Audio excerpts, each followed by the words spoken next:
Experts say we could see the emergence of two Americas now that the Delta variant has made its way into the U.S. One with high vaccination rates, where the variant poses little to no threat, and another in areas with few vaccinations that could lead to a spike in deadly outbreaks. D.C. Bureau Chief at The Intercept and great friend of the show, Ryan Grimm, and White House reporter for Real Clear News, Philip Wegman, join us now to discuss. Gentlemen, thank you for joining us this morning. Good morning. It's a pleasure. Phil, question to you to start. The vaccinations have kind of broken down along political lines. And that's what's leading us into this potentiality for two new Americas. Where do you think we are, and do you think we can get past that? And does the Delta variant actually really, pose a threat of kind of separating us a little bit more than we actually presently are? This storyline is nothing new. We've been hearing for some time that there's going to be a red and blue America in terms of vaccinations. We have seen that there is some correlation when it comes to the willingness of people to actually get that jab in their arm. I think the larger question right now is, what are we going to be doing to actually preserve some sort of public trust? Because the lesson that we're taking out of the pandemic right now is that when you lose institutional trust, when you give the public a reason not to take your warnings seriously, by the third or fourth time, they just assume that these warnings, however well reasoned and backed up by the science and data they may be, there are some of the public who are going to say, well, this is just them crying wolf once again.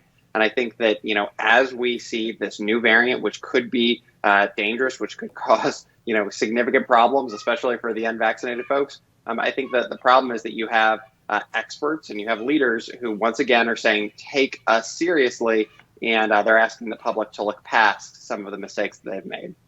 Yeah, I think that's a big problem. I mean, I wouldn't say necessarily that the public health establishment acquitted themselves all that well. I mean, there was mixed guidance on masking. There was mixed guidance on, beaches and parks were closed. That later turned out to be a huge mistake because we should have gotten people outside as rapidly as possible. I don't know, Ryan, what do you think? Do you think, do people need to be better about listening to the experts? Obviously they do to get vaccinated, but, not everything the experts tell us is right all the time. The media played a role in spreading kind of the most hysterical predictions, and never kind of or extremely rarely putting forward the more optimistic elements. Like if you only read mainstream media news coverage, you would look around right now at the number of cases that we're seeing, and at the kind of complete collapse of these charts. And you would have no way to understand it, because all you heard from the media were about cases of breakthrough, and they wouldn't explain that. Okay, yeah, maybe there were some cases of breakthrough, but it wasn't as if people died from this, and so they would kind of conflate this. Okay, yes, you got infected with coronavirus, but you did not get hospitalized, and you did not die from it. And when they were studying the efficacy of the vaccine, that's a main thing they're studying. It is 100% effective against death, according to the earlier studies. It's going to wind up, I'm sure, being 99 something. It's not actually going to be 100, and it's 80 plus or 90 plus % against hospitalization. But they would never focus on that element of it. They would only focus on what was going wrong with it, and that's normal news media behavior. The unusual thing is what makes news, but overall it presents a picture that the vaccine's not working, and then you get this surprise that that there's hesitancy to take up the vaccine, and then they follow it up by saying, well, I guess we're just going to have two Americas. Yeah, that's a little depressing. The CDC has actually identified the Midwest and Mountain West states as having the largest percentages of new Delta variant cases. In the Midwest, which includes Iowa, Kansas, Missouri, and Nebraska, the Delta strain accounts for 23% of all cases. So the Delta variant's real. The Delta variant that ran rampant across India is here. And, it seems like we need to really take some quick action to ensure that it doesn't spread in any quicker rate than being 23% of all new cases. And in theory, it will. Phil, what do you think? How do we get to getting people to trust government again, as you said, so that they'll actually go and get vaccinated now? What's it going to take? Yeah, maybe we'll rebuild public trust in time for the next pandemic. I think that the experts have likely Let's shot a hope. lot of their credibility here. I mean, to Ryan's point, what drives this home for me in terms of the way that the news is handling the pandemic and the way that the experts are talking about it, and then the public being left sort of in the middle is, you look at the number of COVID cases that were on college campuses. You look at the number that actually affected young people. We heard all about these numbers for some time. What was lost in that conversation was the fact that even though younger people were getting sick, it was very much the case that it wasn't as serious. Very few of them were hospitalized, because you didn't have this complete picture if you were just going by the headlines of the New York Times or the Washington Post that were elevated by every push alert on every social media app that you have.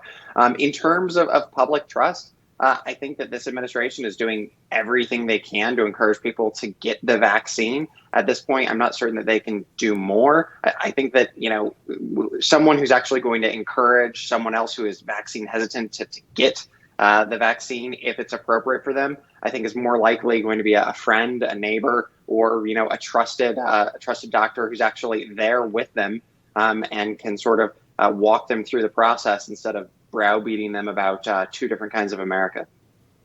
An op-ed in the New York Times notes that the pandemic has actually revealed the weaknesses of the CDC and the agency's constant back and forth with mask mandates and social distancing.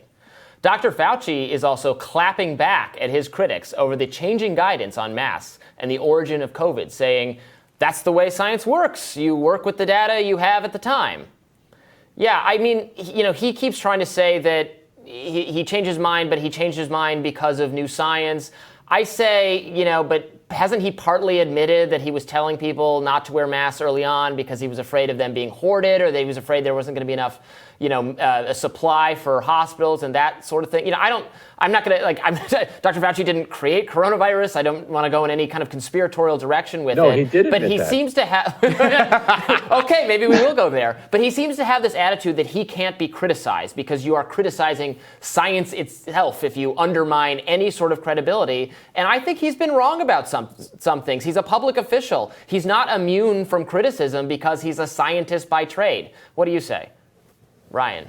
Well, he did admit that public health officials in the early part of the pandemic lied to the public about the efficacy of masks because they were worried about a run on masks. Like he has said that. Now his new point that you give the best advice you have based on the scientific information you have, and then your advice evolves as you gain new information and you analyze that new information, is sound and reasonable. And it is designed to sound reasonable to the public. And it is designed also to make you forget that that wasn't why he was saying that masks were not efficacious in February and March. It wasn't that he lacked the scientific understanding that masks were reducing and diminishing the spread of the virus.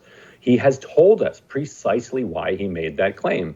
He said that masks were not effective because he didn't want there to be a run on masks. That is what he has said. It's not a conspiracy theory. That's what he has said that multiple times in interviews. Fine, debate that misleading of the country on its merits. Maybe he saved lives of first responders by doing it. Maybe he cost lives of people who went places without masks because they were told by Dr. Fauci that they didn't need to wear masks. So debate that on its merits, but don't claim that you were just going on the best science that you had, because that's just not true.